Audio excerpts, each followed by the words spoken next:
down. We'll listen to General Dunford. Why are the folks there on the front lines, General Dunford is here? Hey, ladies and gentlemen, thanks for the opportunity to speak to you about the recent event. And is there any assessment at this point as to why that was the case? And I have a brief follow if you don't mind. We lost 4 Americans in this incident. We had 2 others wounded. That makes it a big deal to me. That gives me a sense of urgency to identify exactly what happened, to communicate exactly what happened to the families and the American people. So I personally am not comparing this to any other incident. What's most important to me, aside from getting the facts, is identifying those things that we can do better in the future. And that's my focus.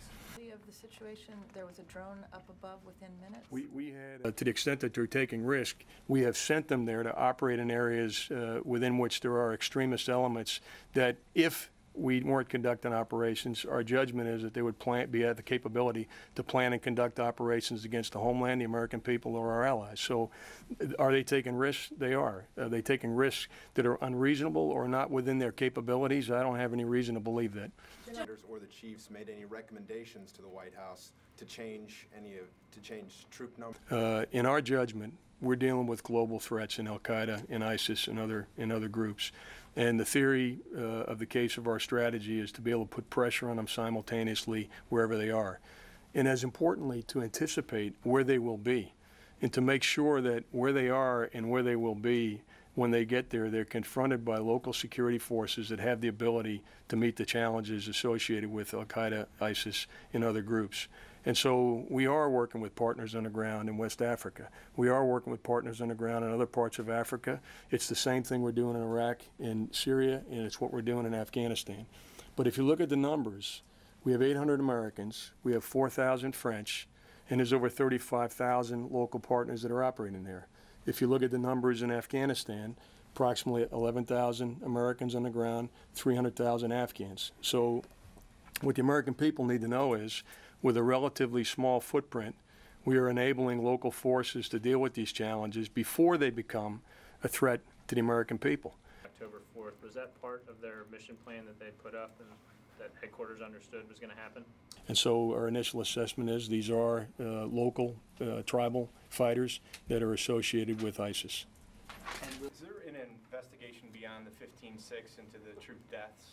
And then what's the... First of all, I did hear that this morning. And what typically happens, and again, I've been involved in these cases myself, is there are times when we make a suggestion to the family that they may not want to review the remains. At the end of the day, the policy is it's the family's decision as to whether or not they do that.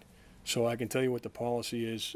I don't know what happened in the case of Mrs. Johnson, but we'll certainly find that out. But I did hear her say that today, and certainly, again, from a policy perspective, we would typically defer to the family's desires, and we do that. But I don't know exactly what happened in the exchange with Mrs. Johnson and what would have normally been the casualty assistance officer that would have been supporting her. Many U.S. forces are serving in AFRICOM, total West and East Africa. Right now. My understanding is the body was reported by Nigerian forces to U.S. forces. And I'm going out on a little bit on that one because I feel pretty comfortable that that's what the reporting was. But again, you know, from the investigation, we'll get the final details. But that's the initial report.